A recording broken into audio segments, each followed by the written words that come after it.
हरे कृष्णा, राधे राधे। सभी व्रतों में सबसे ज्यादा महत्वपूर्ण एकादशी का व्रत माना जाता है। एकादशी का नियमित व्रत रखने से मन की चंचलता खत्म होती है, धन और आरोग्यता प्राप्त होती है, मतलब अच्छी हेल्थ।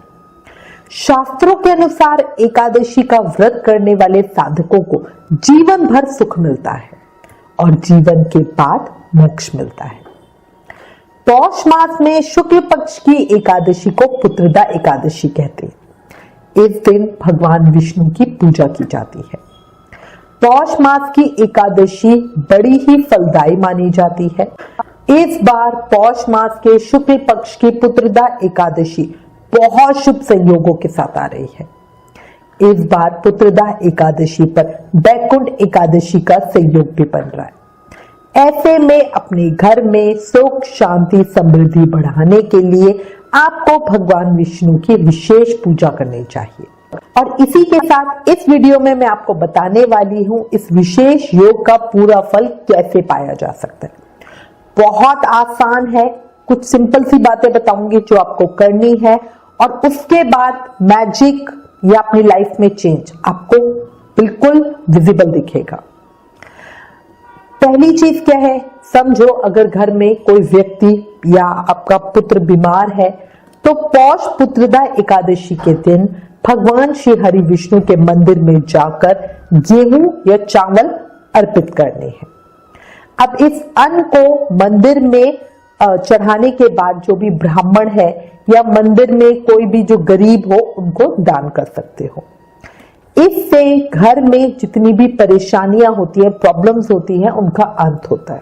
अच्छा, जो अन्न आपको लेना है, मतलब चावल या आटा जो भी आप लोगे, वो कम से कम 1.25 किलो लेना है और अधिक तो अपनी इच्छा के अनुसार आप जितना मर्जी दे सकते हो। अगर आपकी सामर्थ्य हो तो 11 किलो का दान करो और जब भी दान करोगे तो उस पर दक्षिणा जरूर रखना। इसी के साथ भगवान से प्रार्थना करना आपका कि हमारे घर में बीमारियों से दूर रखे, हमारे घर को सुखी परिवार हो और हम सबका अच्छा स्वास्थ्य हो। प्रार्थना करके आप वहां से जाइएगा।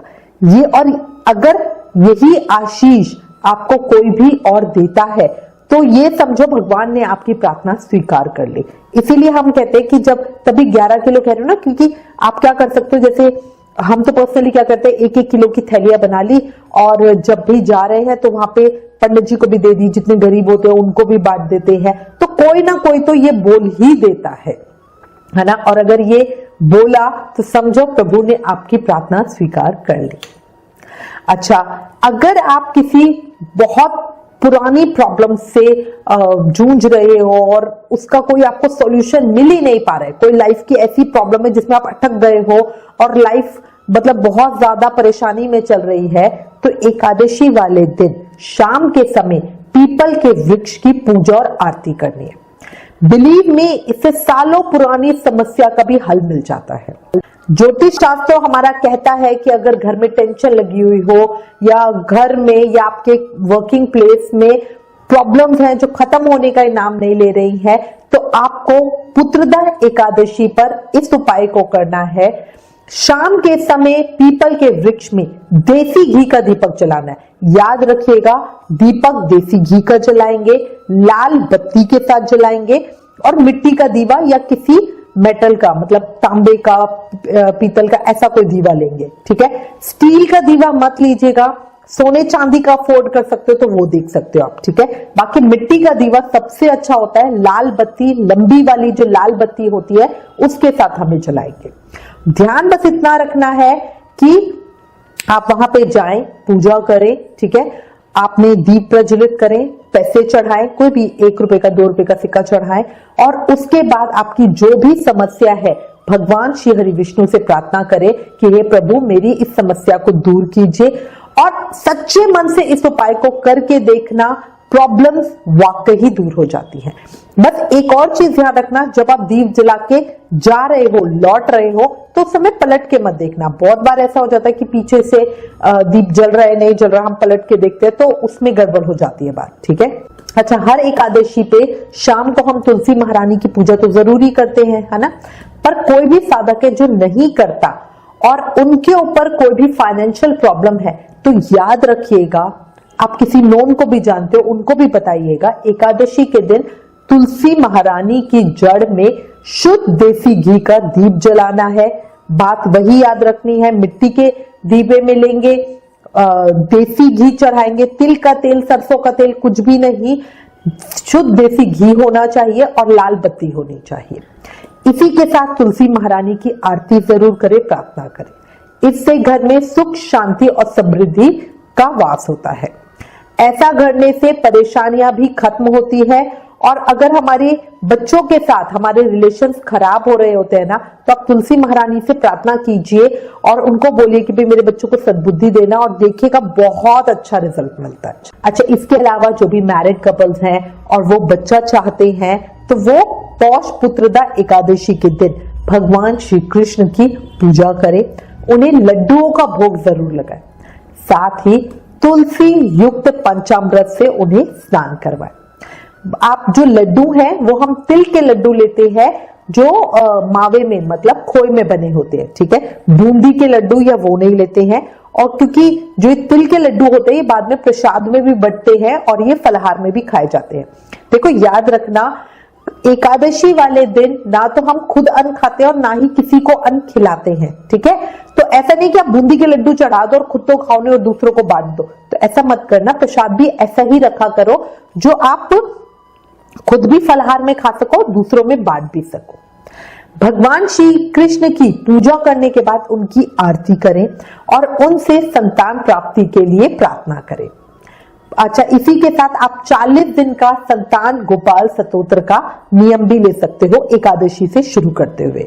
अच्छा, एक और चीज, जब आप सुबह के टाइम पे पूजा करेंगे तो कोशिश करना खुद भी पीले कपड़े पहनो, भगवान को भी पीले वस्त्र पहनाओ और भगवान विष्णु की पूजा करते हुए पीले फल, पीले फूल, धूप, दीप, अक्षत, पान, सुपारी, है ना, ये जरूर अर्पित करो। अच्छा, इसके अलावा हमारे ज्योतिष शास्त्र में लिखा हुआ है कि अगर आप धन लाभ पाना चाहते हो, आप चाहते हो कि अचानक से आपकी जिंदगी में कहीं से आपको धन का लाभ हो, जो नॉर्मल आ रहा है, सैलरी मिल रही है वो नहीं, उसके अलावा अचानक से लॉटरी मिल गई, किसी ने हमें कोई उधार पुराना ले रखा था वो आके चुका दिया, इस तरह का धन लाभ चाहते हो तो पुत्रदा एकादशी के दिन पीले चंदन या केसर में गुलाब जल मिलाकर इसे माथे पर तिलक के रूप में लगाएं। इसके अलावा दक्षिणावर्ती शंख में कच्चे दूध में केसर डाल के भगवान श्री कृष्ण का अभिषेक करें। कहीं ना कहीं से खबर जरूर मिलती है, कहीं ना कहीं से पैसे जरूर मिलते हैं। लास्ट ईयर जब हमने ये किया था, बिलीव मी, मेरा एक पर्स था जो बहुत पुराना था, बहुत पुराना था, और उसकी जेब में मुझे 1000 रुपए मिले। आप इसको कुछ भी कह सकते हो, ठीक है, कोइंसिडेंस कह सकते हो या मुझे इस चीज पे विश्वास है तो ये कह सकते हो, बट बिलीव मी, क्योंकि वो पर्स मैंने पहले भी चेक कर रखा था, ठीक है, तो मुझे पता है कि धन लाभ होता ही होता है। ऐसा करने से घर में सुख शांति भी आती है और ये बड़ा आसान उपाय से कोई भी कर सकता है। अच्छा, इसके अलावा एक और बहुत अच्छी चीज बताती हूं, अगर कोई साधक है जिसे नौकरी नहीं मिल रही है, उसके काम में उन्नति नहीं हो रही है, तो वो एकादशी वाले दिन भगवान विष्णु को याद करके स्पेशली उन्हें खीर का भोग लगाए। याद रखना, एकादशी वाले दिन चावल की या समाग के चावल की खीर नहीं बनानी चाहिए। एकादशी वाले दिन मखाने की खीर बनाते हैं और उसमें बढ़िया केसर डाल के उसे पीला करते हैं और उसका भोग लगाते हैं। मैं अपनी हर वीडियो में आपको कहती हूँ कि एकादशी वाले दिन बढ़िया मखाने की खीर का भोग जरूर लगाओ। जो भी मेरी पूजा विधि की वीडियो होती है उसमें स्पेशली बताती हूँ। उसका रीजन यही होता है कि इससे हमारी उन्नति के रास्ते खुलते हैं। देखो, लाइफ में हमेशा हर कोई प्रोग्रेस करना चाहता है, आगे बढ़ना चाहता है, तो ये बहुत जरूरी है। बढ़िया पीली मखाने की खीर कैसे बनाते हैं उस वीडियो का लिंक आपको नीचे डिस्क्रिप्शन में मिल जाएगा। अच्छा, भोग लगाते हुए ध्यान रखना कि आप उस पे तुलसी दल जरूर रखो और साथ में दक्षिणा जरूर रखो। भगवान को प्रार्थना करना, हे प्रभु मेरे जीवन की परेशानियों का अंत करो, मेरे व्यापार में उन्नति करो या नौकरी लगवा दो, जो भी आपकी प्रार्थना हो उस तरह से कहना, ठीक है। इसके बाद याद रखना कि ये खीर आपको अकेले नहीं खानी है, ये खीर पहले आप भक्तों में प्रसाद के रूप में बांटोगे और उसके बाद अपनी पूरी फैमिली के साथ मिलकर खाओगे। कोई बच्चे हैं जो छोटे बच्चे होते हैं, वो मखाने की खीर पसंद नहीं करते हैं, तो भी थोड़ी सी उनको चटाना, बट छोड़ना नहीं। आपकी फैमिली में हर किसी को ये खानी है। अच्छा, कई लोग प्रश्न करते हैं कि एकादशी वाले दिन हम भोग में तुलसी दल डालें, तो बिल्कुल डालें। तुलसी दल भोग में भी अर्पित की जाती है, ठाकुर जी को अर्पित भी की जाती है। और जब फिर वो तुलसी दल वाला प्रसाद होता है, क्योंकि खीर के अंदर तुलसी जी प्रसाद होता है, तो उसको हम भी सेवन करते हैं, है ना। तो ये पूरी तरह से ठीक है। अच्छा, एक अगली बात आपको बताती हूँ। कोई भी कपल है जिनके शादी को बहुत टाइम हो गया और उनके बच्चे नहीं हो रहे हैं, या कई लेडीज ऐसी होती हैं कि उनको दिन चढ़ रहे हैं और प्रेग्नेंट भी हो रही हैं, बट बेबी मतलब अबॉर्शन हो जाता है या पैदा होने के बाद मर जाता है ना। तो अगर किसी को भी इस तरह की परेशानियां हैं, वो एकादशी वाले दिन दोनों हस्बैंड वाइफ मिलकर व्रत करें, पूजा करें, बढ़िया पूजा करनी है।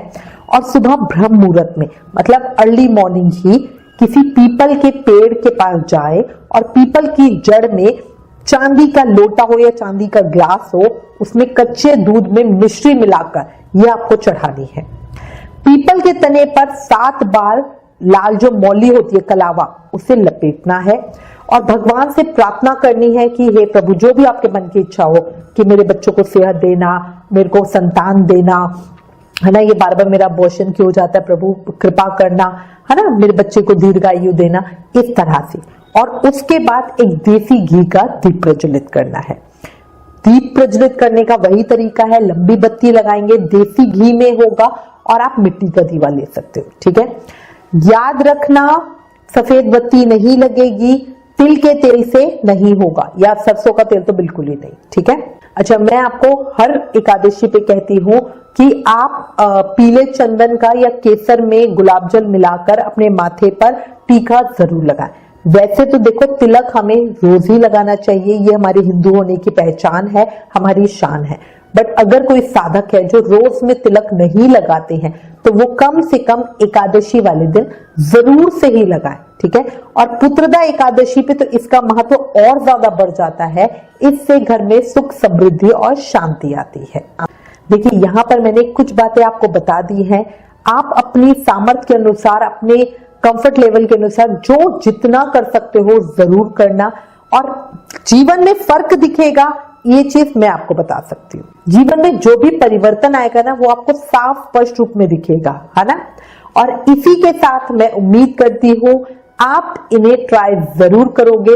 ये जितने उपाय मैंने बताया ना, इसमें से खर्चे वाला कोई भी नहीं है, बहुत आसानी से, बड़े आराम से हो जाते हैं। प्लीज इन वीडियोस को ज्यादा से ज्यादा शेयर करें, ताकि सबका विश्वास एकादशी व्रत पे और अधिक मजबूत हो सके। Please like, share and subscribe. Thank you. Hare Krishna.